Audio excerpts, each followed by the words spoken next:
No, you fucked up. That sound like a rat piss.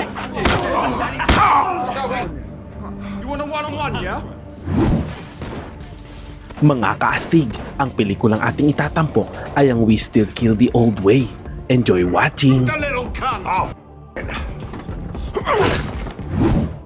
Nagsimula ang lahat sa isang matandang lalaki na nagngangalang Richie, isang dating mataas na lider ng mafia na ngayon ay namumuhay ng tahimik matapos magretiro.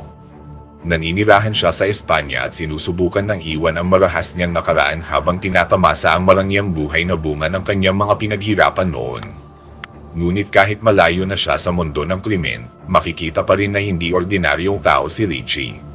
Sa kanyang malaking bahay at mamahaling kagamitan, malinaw na siya ay isang taong minsang may malaking kapangyarihan at impluwensya. Isang hapon, habang kumakain si Richie kasama ang kanyang anak na si Carmen, napag-usapan nila ang kanyang nakatatandang kapatid na si Charlie na matagal nang naninirahan sa England. Aminado si Carmen na namimiss niya ang kanyang tiyuhin at umaasa siyang muli nila itong makakasama balang araw. Samantala, sa England naman, makikita si Charlie na kasama ang kanyang mga kaibigan habang binabalikan nila ang kanilang mga dating karanasan kasama si Richie. Sa gitna ng kanilang kwentuhan, biglang tumunog ang kanyang telepono. Ang tumatawag ay walang iba kundi ang kapatid niyang si Richie mula sa Espanya. Sa kanilang pag-uusap, kapwa nila ipinakita kung gaano nila namimiss ang isa't isa matapos ang matagal na panahon ng pagkakahiwalay. Matapos ang tawag, bumalik si Charlie sa kanyang mga kaibigan at ipinagpatuloy ang kanilang kwentuhan. Hindi nagtagal, isang babaeng nagngangalang Lizzie ang lumapit kay Charlie. Isa itong dating kakilala ni Richie at matagal na niyang hinahanghaan ang kapatid nito. Dahil alam ni Charlie na mabuting babae si Lizzie, nagpasya siyang tulungan silang magkalapit at ibinigay niya ang numero ni Richie. Ngunit habang ang magkapatid ay muling nagkakaroon ng pagkakataong magkausap, isang trahedya naman ang unti-unting nabubuo sa kabilang panig ng London. Sa isang madilim na kalye, makikita ang magkasintahang sina Aaron at Lauren na naglalapan. Si Aaron ay isang leader ng isang batang gang na kilala sa pagiging marahas at walang pakialam sa batas. Sa halip na protektahan ang kanyang kasintahan, dinala niya si Lauren sa isang eskinita kung saan naghihintay ang kanyang mga kasamahan. Doon, sinimulan nilang takutin at ipahiya si Lauren habang ni-record ang kanilang ginagawa.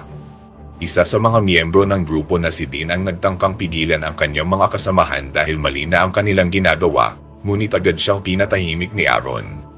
Nagkataon namang dumaan sa lugar si Charlie matapos makarinig ng kaguluhan mula sa likod ng isang bar. Nang makita niya ang ginagawa ng mga gangster kay Lauren, hindi siya nagdalawang isip na makialam. Pinalayo niya agad ang babae at hinarap ang grupo. Ngunit imbes na matakot, pinagtawanan lamang siya ng mga kabataan dahil inakala nilang isa lamang siyang matandang walang laban. Dahil sa kanilang pang-iinsalto, napilitan si Charlie na ipagtanggol ang sarili at nasaktan niya ang isa sa kanila. Ngunit lalo lamang itong nagpagalit kay Aaron. Sa halip na umatras, iniutos ni Aaron sa kanyang mga kasama na turuan ng leksyon si Charlie. Ang simpleng pagkulong ng isang matanda sa isang inaapi ay nauwi sa isang brutal na pag-atake. Makalipas ang ilang sandali, natagpuan ni Lizzie si Charlie sa isang eskinita malapit sa bar.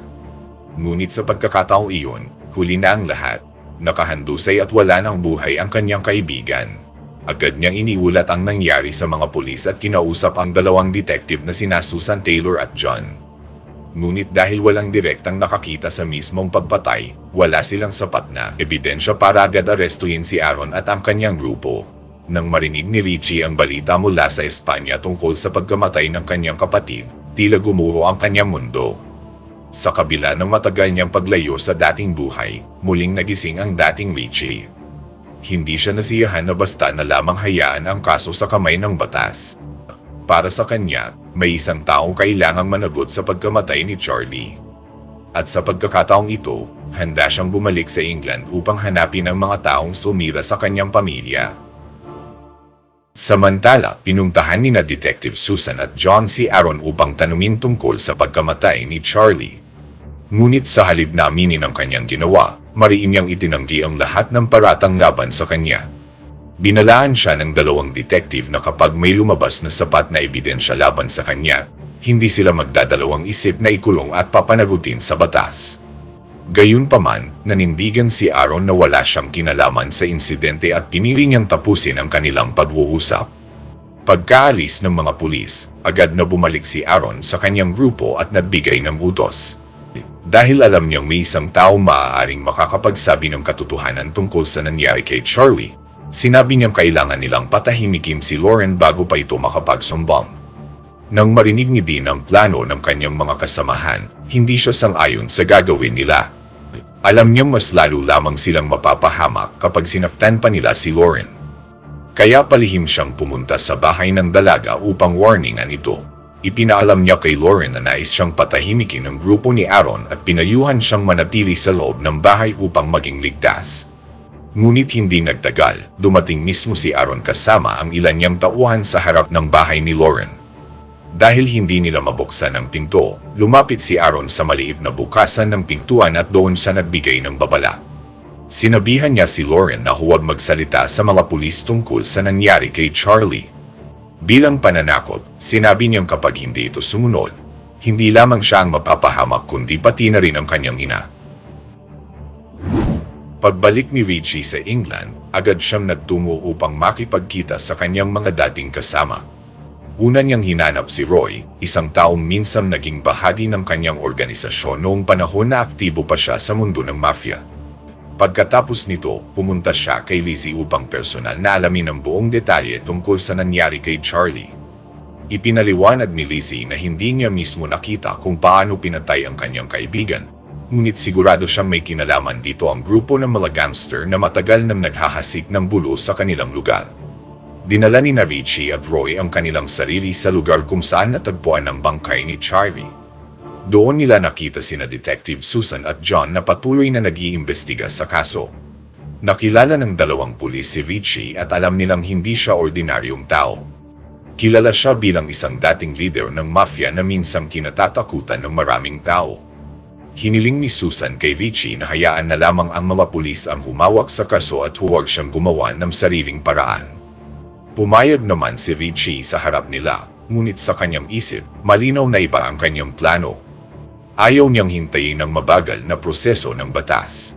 Ang gusto niya ay malaman kung sino ang pumatay kay Charlie at harapin mismo ang mga responsable. Nang gabing yun, ibinahagi ni Lizzie kay Richie ang isang mahalagang impormasyon. Nakakita siya ng video kung saan makikita si Aaron at ang kanyang grupo na ginugulo si Lauren. Para kay Richie, maaaring ang video na iyon ang susi upang malaman ang tunay na nangyari bago namatay si Charlie. Ibinigay ni Lizzie ang lugar kung saan nagtatrabaho si Lauren. Kinabukasan, agad siyang pinuntahan ni Richie upang malaman ang buong katotohanan. Dahil alam ni Lauren na iniligtas siya ni Charlie noong gabing yun, wala siyang pag-aalinlangan na sabihin ang lahat ng kanyang nalalaman. Ikinwento niya kay Richie na ang grupong pinamumunuan ni Aaron ang nasa likod ng lahat. Ngunit hindi nila alam na may nakamasid sa kanila. Isang batang miyembro ng gang ni Aaron na nagngangalang DK ang nakarinig sa kanilang pag-uusap. Agad siyang bumalik sa kanilang hideout upang sabihin kay Aaron ang kanyang nalaman. Nang malaman ni Aaron na may isang lalaking nagngangalang Richie ang naghahanap ng impormasyon tungkol sa kanila, hindi siya nabahala. Sa tingin niya, isa lamang itong matandang lalaki na walang kakayahang lumaban sa kanilang grupo. Samantala, nagtipon si Richie kasama ang kanyang mga dating kaibigan sa burrow ni Charlie. Doon muling nakita ang mga taong minsang naging bahagi ng kanyang magulong nakaraan. Isa sa mga dumating ay si Arthur, isang matandang lalaki na dating kasama rin nila. Biniro siya ni Richie at sinabing baka hindi na siya dapat sumama dahil masyado na siyang matanda. Ngunit hindi nagustuhan ni Arthur ang biro at agad niyang sinabi na siya ang isa sa mga taong muntik nang makapatay kay Richie noong bata pa sila. Nagtawanan ang lahat dahil sa kanilang pagbibiro, ngunit sa likod nito ay makikita na nanatili pa rin ang matibay nilang pagkakaibigan. Matapos ang libing, hinanap naman ni Richie ang kanyang dating kaibigan na si Jack, isang retiradong police commissioner. Humingi siya ng tulong upang makakuha ng impormasyon tungkol kay Aaron at sa kanyang mga tauhan. Bilang kapalit, nangako si Richie na tutulungan siya sa kanyang pagre-retiro. Pagkalipas ng ilang araw, bumalik si Jack dala ang impormasyon tungkol sa ilang miyembro ng grupo ni Aaron. Ngunit wala siyang nakita tungkol mismo sa pinuno nilang si Aaron. Dahil dito, nagpasya si Richie na siya na mismo ang kikilos. Iniutos niya sa kanyang mga kasama na hanapin at kunin ang dalawang miyembro ng gang na sina Leroy at Ed. Nang dalhin nila ang dalawang lalaki sa kanilang lugar, hindi agad natakot ang mga ito. Sa halip, pinagtawanan pa nila sina Richie dahil hindi nila inaasahang ang mga matatandang lalaki ang magiging kalaban nila. Hindi nila alam na ang mga taong nasa harap nila ay mga veterano ng isang madilim na mundo. Nang marinig ni Richie ang pang-iinsulto ni Ed kay Charlie at ang pagmamaliit nito sa nangyari sa kanyang kapatid, tuluyan nang nawala ang kanyang pasensya. Sa pagkakataong iyon, nakita ng dalawang gangster kung sino talaga ang kanilang kaharap. Ang mga matatandang akala nilang mahina ay ang parehong mga taong minsang tinatatakutan sa mundo ng krimen. Habang pinipilit nilang makuha ang impormasyon tungkol kay Aaron, unti-unting napagtanto ni Leroy na mas mabuting makipagtulungan kaysa ipaglaban ang kanyang katahimikan. Nangako siyang tutulungan si Richie na mahanap si Aaron kapalit ng kanyang kalayaan. Bagamat hindi siya lubos na pinagkakatiwalaan ni Richie, pinalaya pa rin niya ito upang makita kung totoo ang kanyang sinabi. Ngunit ilang segundo lamang matapos makalaya, sinubukan ni Leroy na bumalik sa kanyang dating ugali at tangkaing barilin si Richie. Hindi siya nagkaroon ng pagkakataon dahil mabilis siyang pinabagsak ni Richie. Sinabi ni Richie na hindi siya nagtitiwala kay Leroy mula pa sa simula at pinili lamang niyang bigyan ito ng pagkakataon dahil ayaw niyang pumatay ng taong walang laban. Samantala, nagsimulang mag-alala si Aaron dahil nawawala ang ilan niyang tauhan. Akala niya ay may ibang gang na umaatake sa kanilang grupo. Kinabukasan, muling bumalik si Richie kay Lauren upang humingi ng tulong. Sinabi nito na may isa pang miyembro ng gang na nagngangalang JB na madalas makita sa isang parking lot.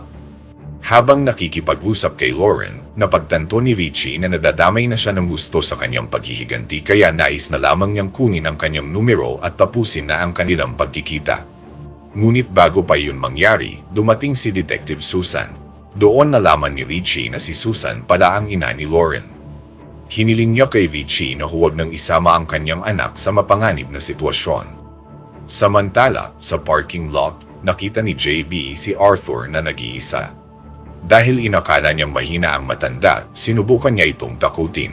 Ngunit hindi niya alam na si Arthur ay isa ring veterano. Nang ilabas ni Arthur ang kanyang sandata, agad na tumakas si JB. Ngunit bago pa siya makalayo, niharang siya ng sasakyan ng mga tauhan ni Richie. Lumalabas na sinadya ni Arthur na maging tame upang mahuli si JB. Muli nilang dinala ang gangster sa isang abandonadong lugar at tinanong tungkol sa lokasyon ni Aaron. Ngunit tulad ng iba, tumanggi rin si JB na magsalita. Mas lalo pa niyang ininsulto si Charlie at sinabing karapat dapat lamang itong mamatay. Dahil sa mga salitang iyon, hindi na napigilan ni Richie ang kanyang galit. Ang pagkawala ng kanyang kapatid ang dahilan kung bakit siya bumalik, at hindi niya kayang marinig na bastiusan pa ito ng taong walang respeto sa buhay ng iba. Dahil sa matinding galit ni Richie sa sinabi ni JB tungkol kay Charlie, tuluyan ang nawala ang kanyang pagpipigil. Para sa kanya, hindi lamang ito simpleng paghihiganti. Isa itong paraan upang ipakita na hindi basta-basta makakalimutan ang ginawa nila sa kanyang kapatid. Matapos ang insidente, muling bumalik ang problema sa kalusugan ni Richie. Dahil sa kanyang edad at sa bigat ng mga pangyayari, kinailangan niyang dalhin sa ospital upang makapagpahinga. Ngunit kahit nasa ospital, hindi niya binitiwan ang kanyang plano. Sa halip, gumawa siya ng paraan upang mailabas si Aaron mula sa kanyang pinagtatabuan. Samantala, habang naghahanda si Aaron at ang kanyang grupo laban sa isang karibal na gang, biglang dumating si Lauren sa kanilang hideout. Ikinwento niya na halos lahat ng nawawalang miyembro ng kanilang grupo ay nakuha at pinatay ng grupo ni Richie. Doon nagsimulang mapagtanto ni Aaron na hindi ordinaryong matanda ang kanyang kinakalaban. Sa gitna ng kanilang pag-uusap, nakatanggap si Lauren ng tawag mula sa kanyang ina na si Susan. Dahil ayaw ni Aaron na malaman ni Susan ang tunay na nangyayari, pinilit niya si Lauren na sagutin ang tawag at kumilos na parang walang problema. Ngunit hindi niya alam na ginagamit lamang siya ni Lauren upang makakuha ng impormasyon. Matapos malaman ni Aaron ang lahat ng detalye tungkol kay Richie at sa kanyang mga kasama, nagpasya siyang direktang kumilos. Pumunta ang grupo ni Aaron sa ospital at ginawa nilang hostage si Richie. Inutusan niya ang kanyang mga tauhan na hanapin ang silid ng matanda at siguraduhing hindi ito makakatakas. Nang matagpuan ng dalawang miyembro ng gang ang silid ni Vichy, agad nilang pinaputukan ang kama dahil akala nila ay naroon siya. Ngunit hindi nila alam na isa lamang itong patibong. Sa halip na si Vichy ang makita nila, ang kanyang mga kaibigan ang biglang lumitaw mula sa kanilang likuran. Mabilis na nagkaroon ng palitan ng putok sa loob ng ospital at isa-isang bumagsak ang mga tauhan ni Aaron. Nang marinig ni Aaron ang mga putok habang nasa elevator, agad niyang naisip na naloko siya ni Vichy. Nang tingnan niya ang telepono ni Lauren, natuklasan niyang may ginawa palang plano sina Vichy at Lauren upang palabasin siya at ang kanyang grupo sa kanilang pinagtataguan. Dahil dito, sumiklab ang galit ni Aaron at gusto niyang patayin si Lauren. Ngunit bago niya magawa iyon, dumating si Dean upang iligtas ang babae. Sa wakas, nagdesisyon siyang tumayo laban kay Aaron matapos makita ang lahat ng maling ginawa ng kanyang grupo. Sinubukan niyang pigilan si Aaron at nagkaroon ng pagkakataon si Lauren na makatakas. Samantala, nagpatuloy ang labanan sa ospital. Isa-isang natalo ng grupo ni Vichy ang mga miyembro ng gang. Bagamat mas bata at mas marami ang kalaban, hindi natinag ang mga veteranong kasama ni Vichy dahil dala nila ang karanasan mula sa kanilang nakaraan. Sa gitna ng kabuluhan, nasugatan ang isa sa mga tauhan ni Vichy ngunit agad siyang tinulungan ng kanyang mga kasama. Nang makita ni Dean ang pagkakataong mailigtas si Lauren, sinubukan niya itong ilayo sa ospital. Ngunit nakita sila ni Aaron. Mabilis niyang hinabol ang dalawa at muling kinuha si Lauren bilang hostage upang pilitin si Vichy na lumabas. Walang ibang pagpipilian si Vichy kundi harapin siya.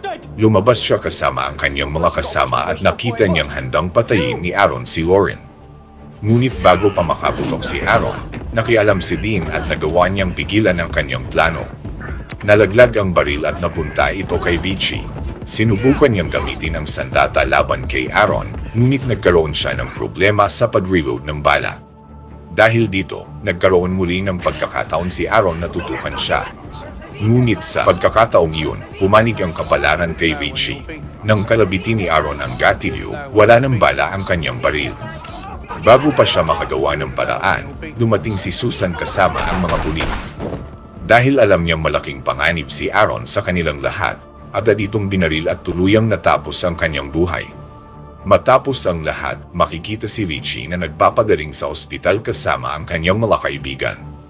Dumating si Susan upang pasalamatan sila dahil iniligtas nila ang kanyang anak at tinulungan nilang matapos ang panganib na dulot ni Aaron. Pagkalipas ng ilang araw, nagkaroon ng malaking salo si Vichy kasama ang kanyang mga dating kasamahan. Doon muli niyang nakita si Lizzie. Ipinakita ni Lizzie na may nararamdaman pa rin siya para kay Vichy at gusto niyang manatili ito sa England. Ngunit tumanggi siya dahil ayaw niyang iwan ang buhay niya sa Espanya. Sa huli, tila aalis na si Vichy pabalik sa Espanya. Nalungkot ang kanyang mga kaibigan dahil matapos ang lahat ng pinagdaanan nila, muli na naman silang magkakahiwalay. Ngunit sa hindi nila inaasahan, biglang lumitaw si Vichy sa likod nila. Hindi pala siya umalis. Nagpasya siyang manatili sa England upang makasama ang kanyang mga kaibigan at simulan ang panibagong yugto ng kanyang buhay. Sa pagtatapos ng pelikula, makikita si Vichy at ang kanyang mga dating kasama na muling nagsama-sama. Ngunit sa pagkakataong ito, hindi na para sa pansariling kapangyarihan o kayamanan. Pinili nilang gamitin ang kanilang mga kakayahan upang itama ang mga pagkakamali ng kanilang nakaraan at protektahan ang mga taong nangangailangan ng tulong.